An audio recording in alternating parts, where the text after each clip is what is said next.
Situé entre Dole et Besançon, le Petit Mercier est une commune du Jura. Un village composé de 3 hameaux pour 130 habitants. En 2008, les élus entament une réflexion sur la réhabilitation de la mairie et de sa mise aux normes.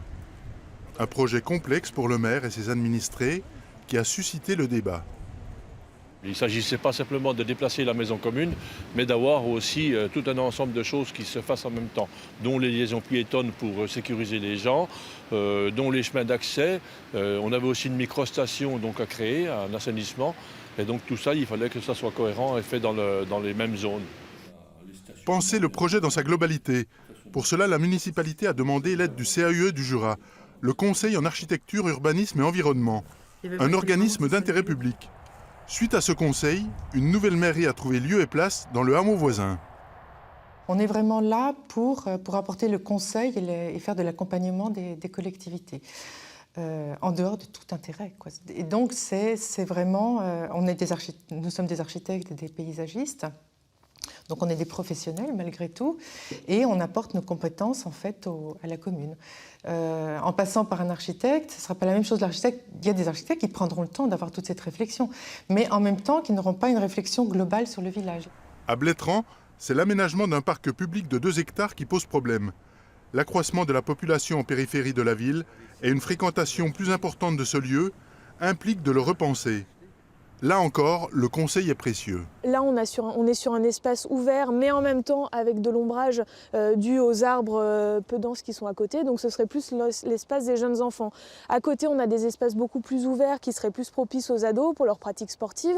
Tandis qu'après, on a des espaces peut-être, des zones plus intimes, où là, ça peut être un endroit de repos avec des bancs pour les personnes âgées, que chacun ait réellement un espace qui lui soit approprié, dans lequel il se sente bien. Nous sommes quand même qu'un bourg, qu'un petit bourg, et que nous n'avons pas les services techniques ou les services architecturaux ou les services d'urbanisme d'une grande ville.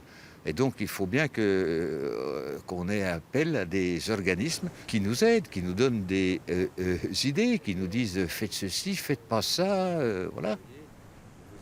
Il y a 40 ans, le gouvernement de l'époque prend conscience que l'architecture, l'environnement et le patrimoine sont d'intérêt public.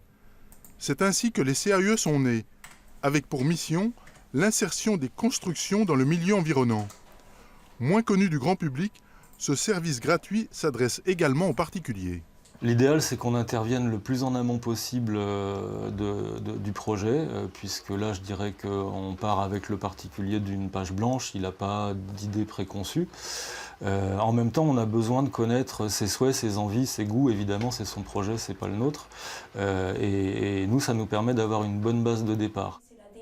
Ce n'est pas en posant sur le sol, dans le désordre, une collection d'objets architecturaux, fussent-ils bons en eux-mêmes, que l'on peut organiser un cadre harmonieux. Cette phrase de François Giroud, prononcée en 1976, a fondé les principes des CAUE.